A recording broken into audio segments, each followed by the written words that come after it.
Hello everyone and welcome back again to our channel in the strangers. So last video में हमने देख लिया transcription से related हमने सब कुछ पढ़ लिया। प्रोकैरियोट्स में ट्रांसक्रिप्शन कैसे होता है, क्या एंजाइम्स यूज़ होते हैं, यूकैरियोट्स में क्या क्या एंजाइम होते हैं, कितने टाइप के आरएनए पॉलीमरेज होते हैं, प्रमोटर, स्ट्रक्चरल जीन, टर्मिनेटर, ये सभी कुछ हमें सारे प्रोसेसेस देख लिए हैं। आज हमारा टॉपिक क्या है, मैच्योरेशन। जैसे मैंने लास्ट वीडियो में भी के एंड में बोला, आज हमें पढ़ना है क्या, मैच्योरेशन ऑफ एचएनआरएनए। देखा था हमने यूकैरियोट्स में डायरेक्ट एमआरएनए नहीं बना था, वहाँ पे एमआरएनए से पहले एक प्राइमरी आरएनए ट्रांसक्रिप्ट जिसे हम बोलते हैं, हेटेरोजेनस न्यूक्लियर आरएनए, वो बना था। बट प्रोकैरियोट में डायरेक्टली एमआरएनए ही बनता है। दो टॉपिक्स पढ़ेंगे हम लोग, क्या, स्प्लिट जीन और maturation of maturation of hnRNA. दोनों ही टॉपिक क्या हैं, आपस में रिलेटेड हैं। ये चीज़ें तभी समझ में आएंगी जब हमने लास्ट वीडियो को देख रखा है। लास्ट वीडियो की चीज़ें क्लियर होंगी तो यहाँ पे क्या होगा, कोई प्रॉब्लम नहीं आएगी। लास्ट वीडियो में हमने यूकैरियोट्स में जब देखा ट्रांसक्रिप्शन, प्रोकैरियोट्स में तो इजीली हो गया, डीएनए से एमआरएनए डायरेक्टली बन गया। बट यूकैरियोट्स में क्या हुआ, सबसे पहले डीएनए का ट्रांसक्रिप्शन हुआ, ट्रांसक्रिप्शन होके वहाँ पे डायरेक्टली एमआरएनए नहीं बना था, वहाँ पे बना था एचएनआरएनए, या बोल देंगे हम लोग इसे क्या, प्राइमरी एमआरएनए ट्रांसक्रिप्ट। यानी एमआरएनए से प्राइमरी, एमआरएनए से पहले का कोई स्ट्रक्चर, उसे हम क्या बोलेंगे, एचएनआरएनए। अब हमें क्या कराना है, इसका मैच्योरेशन कराना है। इसका हमें क्या कराना है, मैच्योरेशन कराना है। एक और रीज़न है मैच्योरेशन कराने का, क्या कि ये एचएनआरएनए अनस्टेबल होता है, इसको पहले हमें क्या कराना होगा, स्टेबलाइज कराना होगा, देन उसका क्या होगा, मैच्योरेशन होगा। मैच्योरेशन में क्या करते हैं हम लोग, एचएनआरएनए क्या होता है, हेटेरोजेनस न्यूक्लियर आरएनए। दो वर्ड आते हैं हमारे सामने, homo and hetero. Homo means same types, hetero means अलग अलग चीज़ें।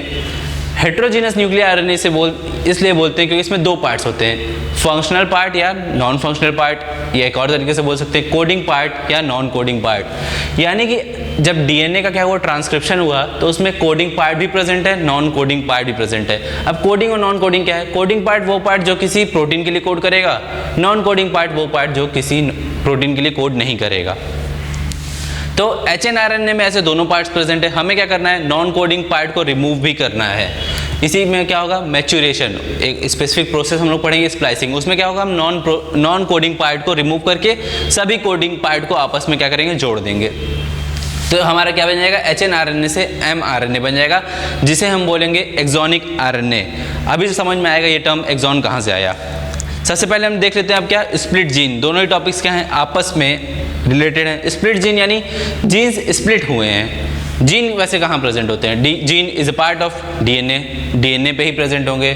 बट स्प्लिट जीन वो जीन्स हैं, jeans which contain non functional part along with functional part. यानी स्प्लिट जीन हम उसे बोलेंगे जिसमें फंक्शनल पार्ट भी है, नॉन फंक्शनल पार्ट भी है, यानी कोडिंग पार्ट भी है, नॉन कोडिंग पार्ट भी है। यानी वो पार्ट भी है जो किसी प्रोटीन के लिए कोड करेगा, वो पार्ट भी है जो किसी प्रोटीन के लिए कोड नहीं करेगा।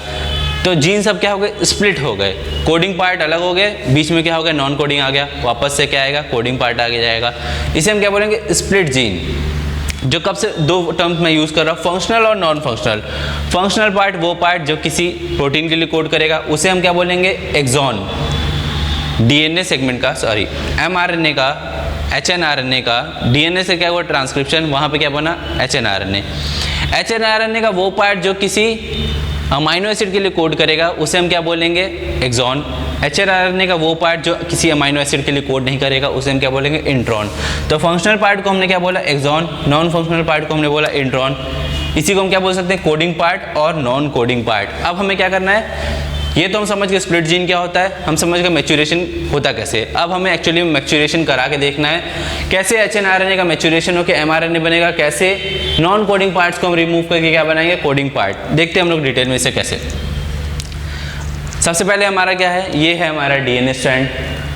डीएनए स्ट्रैंड, डीएनए का कौन से स्ट्रैंड की ट्रांसक्रिप्शन होता है, ये हम देख चुके हैं। 3 to 5 वाला स्ट्रैंड हमारा, 3 प्राइम to 5 प्राइम वाला स्ट्रैंड हमारा किस तरह काम करता है, टेम्पलेट स्ट्रैंड बोलते हैं, जिसे हम और किस नाम से जानते हैं, एंटीकोडॉन, एंटीसेंस स्ट्रैंड भी बोलते हैं। टेम्पलेट स्ट्रैंड या एंटीसेंस स्ट्रैंड इसे हम बोलते हैं 3 प्राइम to 5 प्राइम एंड को।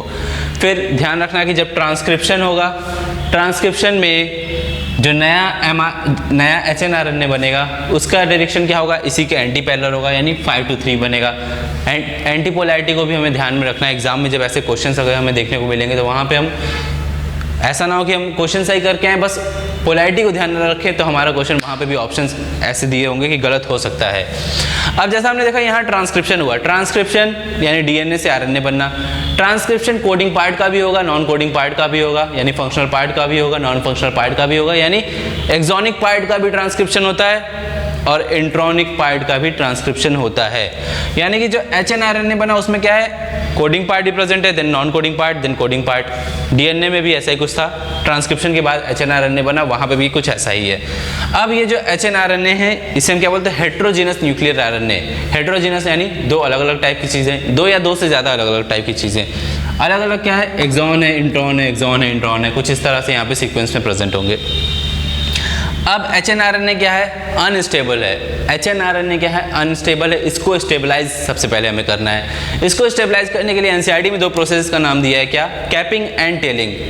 कैपिंग यानी एक कैप लगाना, टेलिंग यानी एक लंबा सा टेल बना देना। अब हमें एग्जाम में क्वेश्चन किस बेसिस पे आता है, एग्जाम में क्वेश्चन आता है कि कैपिंग किस एंड पे होती है एचएनआरएनए की, टेलिंग किस एंड पे होती है एचएनआरएनए की। तो स्टेबलाइजेशन जब होगा तो वहाँ पे कुछ इस तरह से प्रोसेस होगा कि कैपिंग होगा हमारा 5' एंड पे, 5' एंड पे हमारा क्या प्रोसेस होगा, कैपिंग। कैपिंग में हम कराते क्या हैं, 5' एंड पे एक कैप लगा देते हैं। किसका कैप, 7 मेथाइल गुआनोसिन का, 7 मेथाइल गुआनोसिन का कैप हम लगाएंगे। इसी प्रोसेस को हम क्या बोलेंगे, कैपिंग, 7 मेथाइल गुआनोसिन। एग्जाम में ज़्यादा क्वेश्चन नहीं आएगा, यही पूछा जा सकता है कि कैपिंग किस एंड पे होती है और कैपिंग में हम क्या यूज़ करते हैं। तो कैपिंग होती है 5' एंड पे, कैपिंग में हम यूज़ करते हैं 5 मेथाइल गुआनोसिन। क्वेश्चन पूछा सकता है टेलिंग किस एंड पे होती है, टेलिंग होता है कहाँ पे, 3' एंड पे। टेलिंग में हम कराते क्या है, एक लंबी सी न्यूक्लियोटाइड चेंज लगा देते हैं, किसकी, एडिनोसिन की, या जिसे हम बोलते हैं एडिनाइलिक एसिड। एडिनोसिन का न्यूक्लियोटाइड, एडिनोसिन पे हम फॉस्फेट भी जोड़ दिए। एडिनोसिन क्या है, न्यूक्लियोसाइड है, उस पर हम फॉस्फेट जोड़ देते हैं तो क्या हो जाता है, एडिनाइलिक एसिड। एक लंबी सी चेन 200, लगभग 200 to 300 एडिनिक एसिड की हम चेन लगा देते हैं तो उसे हम क्या बोलेंगे, poly A tail. Poly A tail यानी कई सारे ए टेल, और इस प्रोसेस को हम क्या बोलेंगे, टेलिंग। एग्जाम में क्वेश्चन क्या आता है, कैपिंग किस पे हुई, 5' एंड पे। कैपिंग में हमने यूज़ क्या किया, 7 मेथाइल गुआनोसिन। टेलिंग किधर हुई, टेलिंग हुई 3' एंड पे। टेलिंग में हमने कराया क्या, एडिनाइलिक एसिड की लंबी सी चेन लगा दी। और भी क्वेश्चन बन सकते हैं अगर थोड़ा टफ क्वेश्चन आता है तो। कैपिंग कौन सा एंजाइम कराता है और टेलिंग कौन सा एंजाइम कराता है। जो कैपिंग एंजाइम कराएगा 7 मेथाइल गुआनोसिन ऐड करेगा, उस एंजाइम का नाम होता है ग्वानिल ट्रांसफरेज। ग्वानिल ट्रांसफरेज जो ग्वानिल का ट्रांसफर कराता है। और क्वेश्चन क्या आ सकता है, ये जो पॉली ए टेल बनाया हमने, ये कौन सा एंजाइम कराता है, तो इस एंजाइम का नाम क्या है, poly A polymerase. Poly A polymerase और ग्वानाइल ट्रांसफरेज। नाम मैंने इसलिए बता दिया क्योंकि नाम रिलेटेड है तो हमारे लिए याद करना भी इजी होगा। क्या, guanylyl transferase and poly A polymerase. अब क्या हुआ, एचएनआरएनए स्टेबलाइज हो गया, बट अभी भी इसमें क्या प्रेजेंट है, एक्सॉन प्रेजेंट है, इंट्रॉन प्रेजेंट है, एक्सॉन प्रेजेंट है, यानी कोडिंग पार्ट भी प्रेजेंट है, नॉन कोडिंग पार्ट भी प्रेजेंट है। अब हमें क्या करना है, सभी के सभी नॉन कोडिंग पार्ट को क्या करना है, रिमूव करना है। सभी के सभी इंट्रॉन्स क्या होते हैं हमारे, नॉन कोडिंग पार्ट। सभी नॉन कोडिंग पार्ट को हम रिमूव करेंगे, सभी कोडिंग पार्ट यानी सभी एक्सॉन्स को हम क्या करेंगे, आपस में जोड़ेंगे। तो ये जो इंट्रॉन्स के रिमूवल का प्रोसेस है इसे हम बोलते हैं स्प्लाइसिंग। इंट्रॉन्स के रिमूवल का प्रोसेस जो है उसे हम क्या बोलते हैं, स्प्लाइसिंग। स्प्लाइसिंग हम कराएंगे, इंट्रॉन्स को रिमूव करेंगे, फिर क्या करेंगे, सभी एक्सॉन्स को आपस में जोड़ देंगे। ये हमारा क्या बन जाएगा, एक एचएनआरएनए से mature mRNA. Heterogeneous nuclear RNA से हमारा क्या बन जाएगा, एमआरएनए। अब देखते हैं स्प्लाइसिंग होती कैसे है। हमें क्या कराना है, इंट्रॉन्स का रिमूवल कराना है। तो इसके लिए कुछ हमें एंजाइम्स की जरूरत पड़ेगी। उन एंजाइम्स का नाम क्या है, राइबोन्यूक्लियेज एंजाइम। एंजाइम का नाम क्या है, राइबोन्यूक्लियेज एंजाइम। और राइबोन्यूक्लियेज एंजाइम क्या कराएगा, कुछ प्रोटीन के साथ कंबाइन होकर क्या कराएगा, स्प्लाइसिंग प्रोसेस कराएगा। एग्जाम में पूछे स्प्लाइसिंग प्रोसेस क्या होता है, एक्सॉन का रिमूवल होता है, इंट्रॉन का रिमूवल होता है। तो स्प्लाइसिंग प्रोसेस में हम रिमूव क्या कर रहे हैं, नॉन कोडिंग पार्ट को। नॉन कोडिंग पार्ट हमारा क्या है, इंट्रॉन्स। स्प्लाइसिंग प्रोसेस में हम क्या करेंगे, इंट्रॉन्स का रिमूवल कराएंगे। एनसीईआरटी में डायग्राम भी आप लोग देख सकते हैं साथ साथ, कैसे रिंग लाइक स्ट्रक्चर उस पर अटैच होके इंट्रॉनिक पार्ट पे कैसे उसके नेक्स्ट स्टेप में रिमूव हो जा रहा है वो रेड पार्ट। फिर इंट्रॉन्स रिमूव हो गए, अब बचा क्या हमारे सामने, अलग अलग एक्सॉन्स। एक्सॉन्स अब क्या है, सेपरेटेड है। अब हमें करना क्या है, एक्सॉन्स को जोड़ना है। पहले भी हम पढ़ चुके, जोड़ने वाले एंजाइम को हम क्या बोलते हैं, लाइगेज। यहाँ पे क्या जोड़ रहा है, आरएनए है, एक्सॉन क्या है, आरएनए का पार्ट है, तो आरएनए लाइगेज। जैसे डीएनए रेप्लिकेशन में हमने पढ़ा ओकाज़ाकी फ्रेगमेंट्स को हम लोग जोड़ते हैं, तो ओकाज़ाकी फ्रेगमेंट्स क्या है, न्यूली सिंथेसाइज्ड डीएनए के फ्रेगमेंट्स होते हैं, तो उसे कौन जोड़ता है, डीएनए लाइगेज। यानी कोई भी जोड़ने का काम है तो वहाँ पे कौन करता है, डीएनए लाइगेज, यहाँ पे जोड़ने का काम है तो क्या कौन करा रहा है, आरएनए लाइगेज, सभी एक्सॉन्स को आपस में बाद में जोड़ देगा। अब स्प्लाइसिंग में हमने देख लिया एंजाइम का नाम क्या था, राइबोन्यूक्लियस एंजाइम। फिर एक बनता है स्प्लाइसोसोम कॉम्प्लेक्स, यानी ये एंजाइम कुछ प्रोटीन के साथ मिलकर क्या बनाता है, स्प्लाइसोसोम कॉम्प्लेक्स। ये राइबोन्यूक्लियस एंजाइम कुछ प्रोटीन के साथ कंबाइन होकर क्या बनाता है, स्प्लाइसोसोम कॉम्प्लेक्स। यानी वो जो रिंग लाइक स्ट्रक्चर एनसीईआरटी में दिख रहा है वो क्या है, spliceosome complex. Spliceosome complex ultimately intron से अटैच होकर इंट्रॉन्स का रिमूवल करा देगा। अब स्प्लाइसोसोम कॉम्प्लेक्स में क्या क्या चीज़ें आती हैं, सबसे पहले हमें पता चला राइबोन्यूक्लियस एंजाइम आएगा। फिर एक प्रोटीन का नाम आता है जिसे हम बोलते हैं small nuclear ribonuclear protein, SNRNP। Full form क्या है, स्मॉल न्यूक्लियर राइबोन्यूक्लियर प्रोटीन। या इसे हम एक साथ पढ़े तो क्या पढ़ सकते हैं, सिनरप। इसे एक साथ पढ़े हम तो क्या पढ़ सकते हैं, सिनरप। SNRNP को हम एक साथ पढ़े तो क्या पढ़ेंगे, सिनरप। फुल फॉर्म क्या है, स्मॉल न्यूक्लियर राइबोन्यूक्लियर प्रोटीन। ये प्रोटीन कुछ और प्रोटीन के साथ कंबाइन होते हैं। और SNRNA हम पढ़ चुके हैं कि कौन सा आरएनए पॉलीमरेज इसका ट्रांसक्रिप्शन कराता है, वहाँ पे भी मैंने SNRNA का नाम बताया था। तो क्या क्या चीज़ें हमने देखी स्प्लाइसोसोम कॉम्प्लेक्स में, सबसे पहले तो एंजाइम राइबोन्यूक्लियस एंजाइम।